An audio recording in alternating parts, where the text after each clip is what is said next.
Good morning.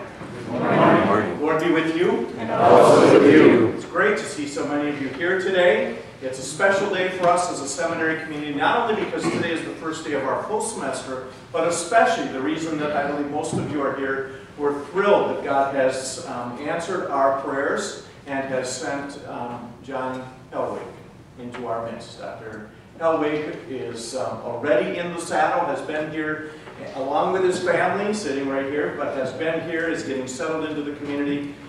He's already been put to work, but today is a fitting time for us to install you for this significant role. We're glad that you're here. Just a couple notes. You may have seen there's an offering plate at the entrance or the exit. If you didn't use it on the entrance, it's still going to be there for the exit. And just by mention of that, did I mention that we are thankful for you as partners, and your financial support is a critical part of what we do as a ministry of the church. So thank you. We're not going to pass the plate during the service, but we know that many of our great partners are here today, and we're thankful for that. The final thing is that we are on live webcast right now. So any of those peculiar patterns that you may have and not want broadcast right in church, just beware of what's back there. It will also be available for you to see how the back of your head really looks, like mine, a little below there. But if you want to see that, there's a link on our website. So with those little announcements out of the way, we begin our worship. Please stand.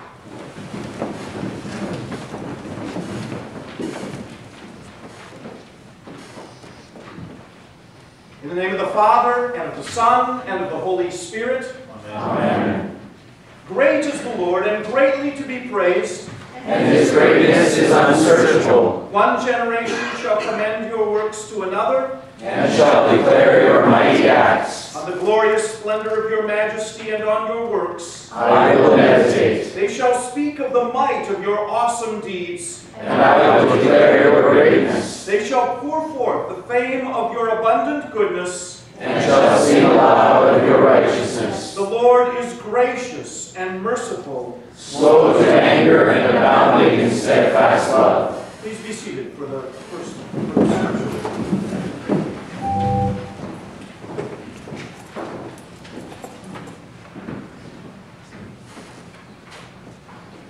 Our first reading for today is taken from St. Paul's letter to the Corinthians, chapter 2.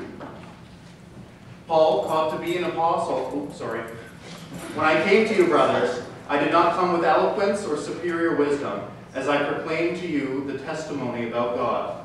For I resolved to know nothing while I was with you except Jesus Christ and him crucified. I came to you in weakness and fear and with much trembling.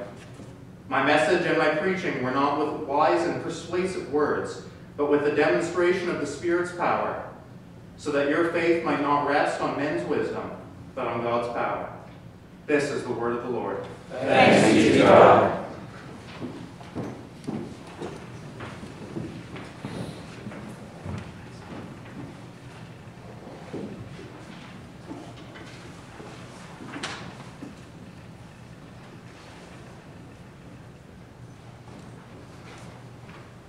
To each and every one of you, God's grace and mercy and peace through our Lord and our Savior, Jesus Christ, especially to you, John, and to your family on this day as we celebrate your installation as a professor here at Concordia Lutheran Seminary. The text for the meditation was read just a few moments ago.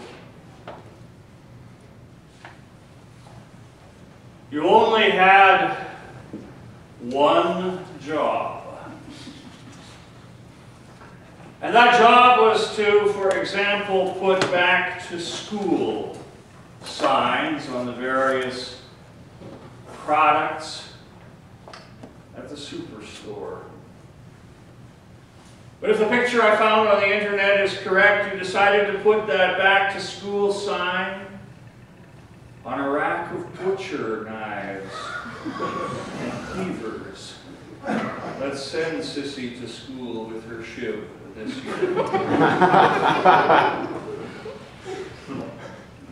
You only had one job to do. And that job was to glue the little decals, or for you Americans, decals, that give Barbie eyes. And you got one of them right. And the other one, again, according to the picture on the internet, so we know it's true, is smack dab in the middle of her forehead. This year's new Cyclops Barbie. And my personal favorite, you only had one job to do. It was to label all of the items on the buffet. And when you came to those little round poultry pucks that you can get at the Golden Arches, you wrote chicken nut guts. N-U-T-G-U-T-S. I'll have the beef. Thank you. You only had one job. But more often than not, sometimes when we only have one job, we mess it up. Even the simplest of tasks. Sort of like the day my wife left me at home with a note.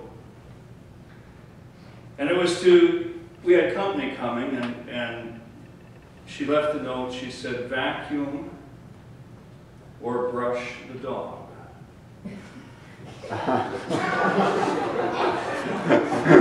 She came home and I said, the dog bit me. And she said, why? And I said, well, I vacuumed her. That's what it was. Your brother in Christ, I hope you do better than I. Because this text you've chosen for this day is a text that points us to that one job that you are called to do. When I came among you, brothers, Paul writes, I did not come proclaiming the testimony of God with lofty speech or wisdom, for I decided to know nothing among you except Christ and Him crucified. One focus. Christ and Him crucified. And to proclaim that message is the one job to which you are installed today. Oh, I've been told you've got a lot of titles already. You're going to be a professor, you're going to be a leader, you're going to be a mentor. You're even going to be the building manager, I understand. It was a little warm in my office this morning, if you could tend to that. Appreciate that. But in, with, through, and under all of those things is that main job to which we have all been called, not just pastors, not just professors, but as a church, to proclaim and to focus our attention upon Christ and Him crucified. Paul, when he came to the Corinthians, admits that he didn't come with great speech or wisdom. He was a smart guy, no doubt about that. He had a way of turning a phrase in his writing. He was well educated, he was well born, he had many, many, many gifts, as you also have many, many, many gifts. But he chose not to rely upon those gifts, but to rely upon Christ and Him crucified. And with that, he calls into question every program, every thing we try in the church that in the end just rests on human endeavor and human strength. The real strength for ministry is not our gifts, not our talents, not our words, not our wisdom, not our lofty speech, not our sophistication. power and the real strength is Christ and Him crucified. Paul had a rough time before he came to the Corinthian congregation. He'd had all sorts of bad things happen to him on the way there. He'd been beaten and imprisoned in Philippi. He escaped Thessalonica by night, beat a hasty retreat from Berea, was met with indifference in Athens. And no doubt as he came to Corinth, as just about anybody does when they come to a new place, there's going to be some wondering, there's going to be some trepidation, there's going to be some fear. But Christ did not leave him. And in the 18th chapter of Acts, we read what Paul heard from Christ while he was in Corinth. Do not be afraid, but go on speaking. Do not be silent, for I am with you, and no one will attack you to harm you. I have many in this city who are my people. And to you, John, and to your family as you come to Canada and as you settle into a new life here among us, and as you make the many changes that are necessary and find new friends and integrate into a new community, I'm sure there will be days when you'll be able, all of you, to relate to Paul and the feelings that must have churned around in his stomach as he approached Corinth. But that same God who was with Paul will be with each and every one of you. That's the promise that he made in your baptism. That's the promise that he repeats to you day after day and week after week as he speaks to you in his word and as you encounter him in his body and his blood at his table. You may have days of trembling, fear, where your speech and message are not particularly wise. But don't worry on those days, because it is in those times when we are at our weakest that Christ's power is most made manifest in us. Know nothing except Christ and him crucified, because there is the power and there is the wisdom of God. That proclamation will give you strength, even as it informs and strengthens your message and your work. Because as St. Paul reminds us just a few verses before, it has pleased God through the folly of what we preach to save those who believe. Some will look for signs and others will demand wisdom. But we will focus on just one thing: Christ and him crucified. Because in that he has become for us the wisdom from God, righteousness, sanctification, and redemption. So, dear brother, professor, pastor, mentor, building manager, whatever else they give you to do here, at the end of the day and at the beginning, you just have one job. And that job is also your power. Proclaim Christ and him crucified. In the name of the Father, and of the Son, and of the Holy Spirit. Amen.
In the name of the Father, and of the Son, and of the Holy Spirit. Amen.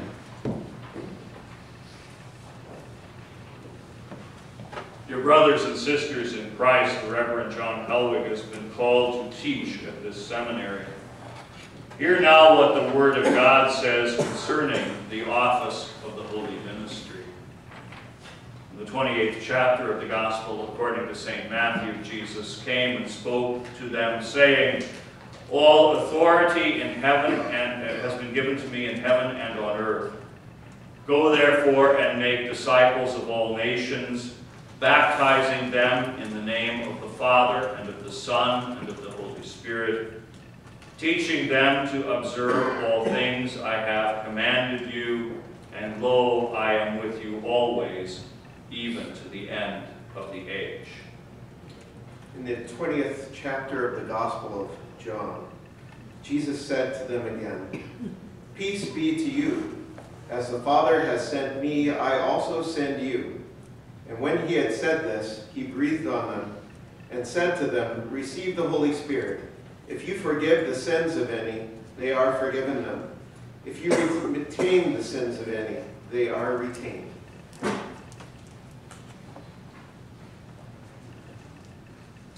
John, here what the scripture says also according to the responsibility, concerning the responsibilities of the office of the holy ministry, from John 21.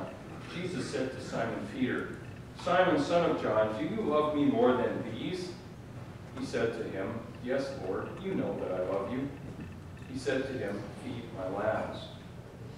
He said to him a second time, "Simon, son of John, do you love me?"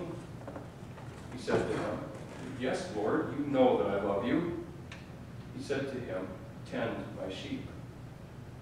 He said to him the third time, "Simon, son of John, do you love me?"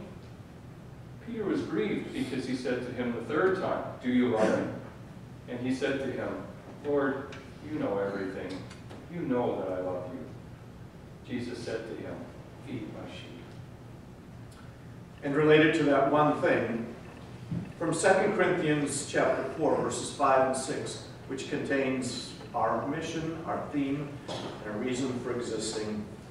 "For what we proclaim is not ourselves, but Jesus Christ as Lord, with ourselves as your servants for Jesus' sake. For God, who said, 'Let light shine out of darkness,' has shone in our hearts to give the light of the knowledge of the glory of God in the face of Jesus Christ." Dear brother in Christ, the Lord grant that you receive and keep these words in your heart so that you may be strengthened and encouraged in your labors. It is the mission of Concordia Lutheran Seminary to prepare men for the office of the holy ministry of Word and Sacraments. To that end, the seminary seeks to equip students with the knowledge, attitudes, and skills required for ministry, leading them to display the gifts which the Holy Spirit has endowed them by reverence for God, faithful use of the Word and Sacrament, diligent study and prayer, and by adorning the doctrine of our Savior with the holy life. To accept without reservation the canonical scriptures of the Old and New Testaments as the written Word of God and the only rule and norm of faith and practice. To accept without reservation the ecumenical creeds and all the confessional writings of the Evangelical Lutheran Church contained in the Book of Concord as a true and unadulterated statement and exposition of the Word of God. To manifest an appreciation for and to have a comprehensive understanding of the Holy Scriptures and the skill to interpret them on the basis of the original language and in accordance with the confessions of the Evangelical Lutheran Church. To exhibit an understanding of and appreciation for the Church's confession of scriptural doctrine, and to have the skill to present such doctrine clearly. To show an understanding of and appreciation for God's guidance in the history of the Church, and to have the skill to investigate the Church's past and interpret it to the present generation. to give evidence of understanding the pastoral office as the ministry of proclaiming God's word purely and administering the sacraments according to Christ's mandate for the edification of God's people, teaching them to live faithfully in their vocations, and to indicate a complete dedication to the office of the holy ministry and their readiness to accept their first call. Do you solemnly promise to instruct and guide the students at this seminary in accord with this mission? This is my solemn promise before God, who sees and knows all things, and I earnestly pray him graciously to strengthen and guide me in this my promise. Dear brothers and sisters in Christ, you have heard the solemn promise of this man called to ministry at this seminary. Will you now receive him, show him fitting respect and honor, and pledge to cooperate and support him in his work? If so, then answer, we will with the help of God. We will with the help of God.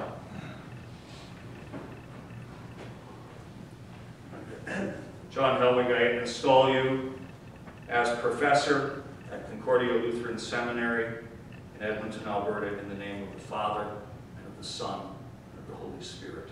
Amen. This time I invite the brothers to come forward and to bring a word of scriptural blessing.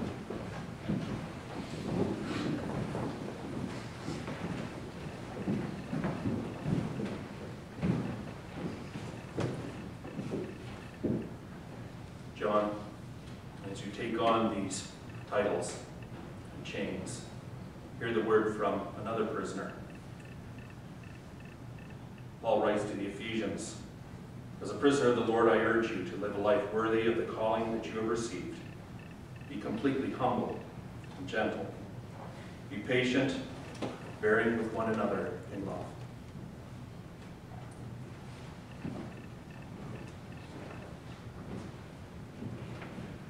John, my brother in Christ, St. Paul writes, "Stand firm.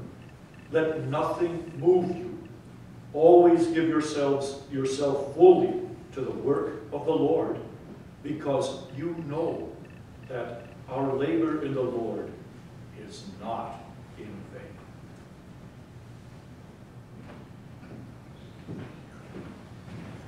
Brother John, at the heart and core of all that we do as pastors and professors is, in fact, to proclaim Christ. That is, to proclaim the gospel of Jesus Christ to all. So hear the words of St. Paul, who said, "For I am not ashamed of the gospel, for it is the power of God unto salvation to all who believe, to the Jew first, and then to the Greek." Romans 1:16.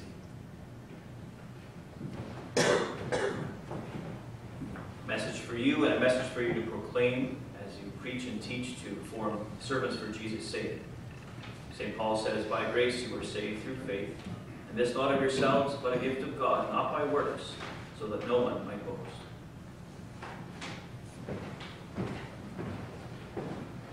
Dr. Elwood, from the Gospel of St. Matthew, the 20th chapter, Jesus said, "Lo, I am with you always, to the very end of the age." Brother John, as you look into the students' beady eyes and they scrutinize your every move, God says through his prophet Isaiah, "Fear not, for I am with you. Do not be dismayed, for I am your God. I will strengthen you, I will help you, and I will uphold you with my righteous right hand."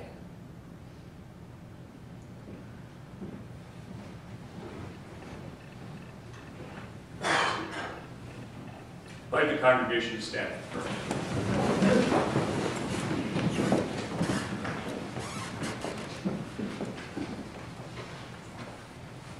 O Lord our God, by your Son the world has been redeemed, and you desire all to be saved and to come to the knowledge of the truth.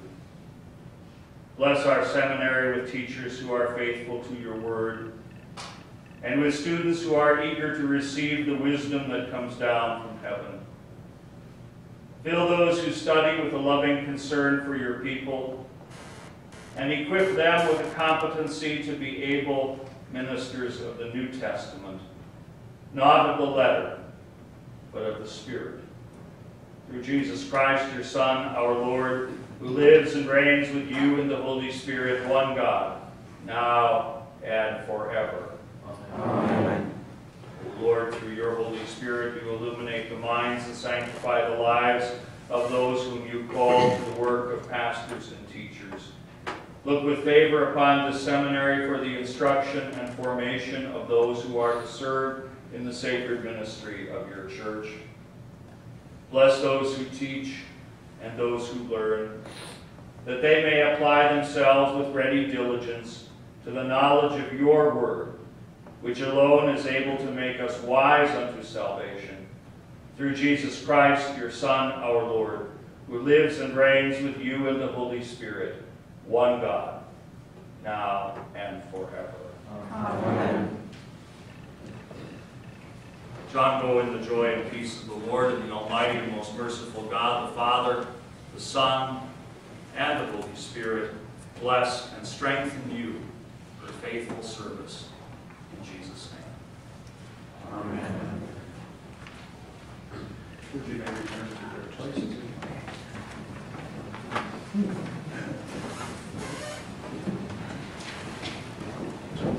We continue our prayers.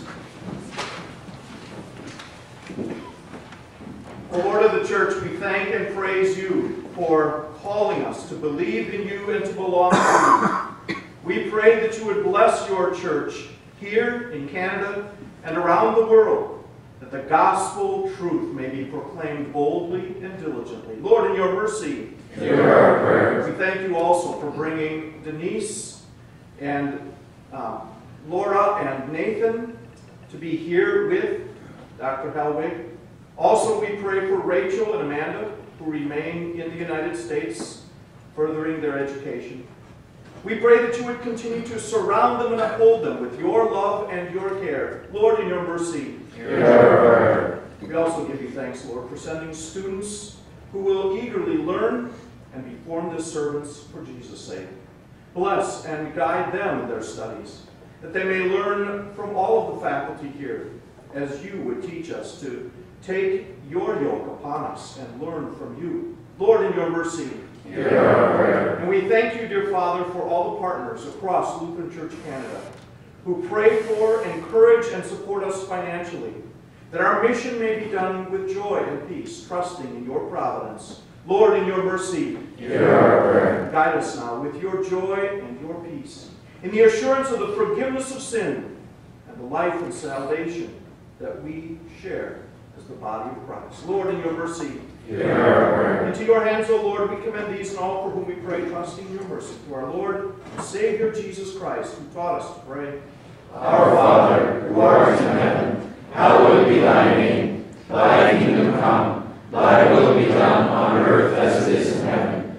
Give us this day our daily bread, and forgive us our trespasses, as we forgive those who trespass against us.